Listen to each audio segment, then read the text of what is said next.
Bonjour et bienvenue. Je m'appelle Lynn Bolduc. Ça fait plus de 20 ans que je suis conférencière et formatrice en entreprise à travers le Canada et l'Europe. Dans un monde en changement, les organisations font face à des défis de rétention et de recrutement de la main-d'œuvre. Il y a de plus en plus de problématiques de santé mentale et physique. Les employés représentent la base même de la réussite d'une organisation. Mais qu'arrive-t-il s'ils se sentent mal dans leur peau, qu'ils vivent de la détresse, se sentent tristes ou stressés? Quels en sont les impacts sur notre économie, sur la vie de notre société et sur le monde corporatif?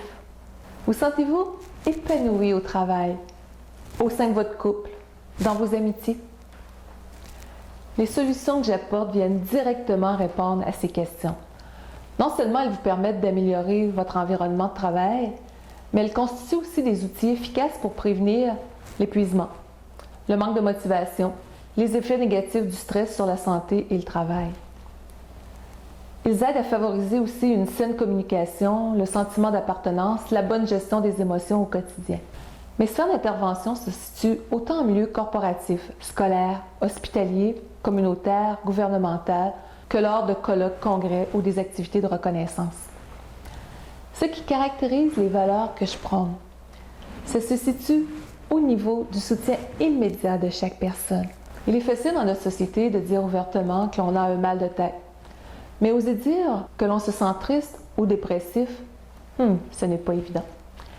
Exprimer sa joie, c'est même un défi pour certains. Plusieurs se sentent coupables d'aller bien quand les autres autour sont moroses. Le travail, en dehors d'être une source de revenus, doit être une source d'épanouissement. Mais si la passion n'y est pas, que la personne se sente désabusée, anonyme, un état de mal-être s'installe et c'est tout l'entourage qui en souffre. Mes conférences et formations sont conçues sur mesure.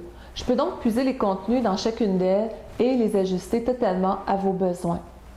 Il y en a une par contre qui se démarque tout particulièrement au fil des années et c'est celle intitulée « La gestion du stress et la santé par la joie de vivre et le rire ». Elle est vraiment ludique, stimulante et percutante. C'est un peu comme une porte d'entrée qui vous offre des outils simples et efficaces, vous permettant vraiment d'harmoniser santé, joie de vivre et travail. On le sait, notre quotidien, c'est une suite de situations, d'événements qui suscitent en nous des émotions, des réactions et tant de questionnements. Mon travail se traduit par des interventions à ce moment-là qui améliorent la compréhension et proposent des moyens de mieux fonctionner avec notre personnalité, nos objectifs professionnels et personnels. Mon interaction avec le public maintenant peut tantôt être très enjouée, ultra dynamique avec une conférence spectacle enlevante et de l'animation musicale pour venir soutenir certains exercices qui vont être très rassemblables et en passant, personne n'a à parler publiquement dans mes présentations. Mais je peux aussi favoriser une grande introspection avec beaucoup de douceur et faire vivre de profondes émotions porteuses également de messages bien concrets à l'auditoire. Autrefois, on allait toucher les gens, les participants, par de la motivation style « go, go, go ». On se souvient tous de ça. Aujourd'hui, par contre, oui, le dynamisme reste présent, mais on les rejoint davantage en les touchant au niveau du cœur, au niveau de leur sensibilité, au niveau des valeurs profondes et des émotions. Pour terminer avec une note quelque peu humoristique, si vous vous levez un matin et qu'en vous regardant dans le miroir, vous trouvez que vous ressemblez quelque peu à votre photo passeport, il est peut-être temps de se poser de sérieuses questions. Je vous dis tout simplement merci d'avoir pris le temps d'écouter, de regarder et de ressentir cette vidéo et au plaisir de vous retrouver en salle pour un partage encore plus grand.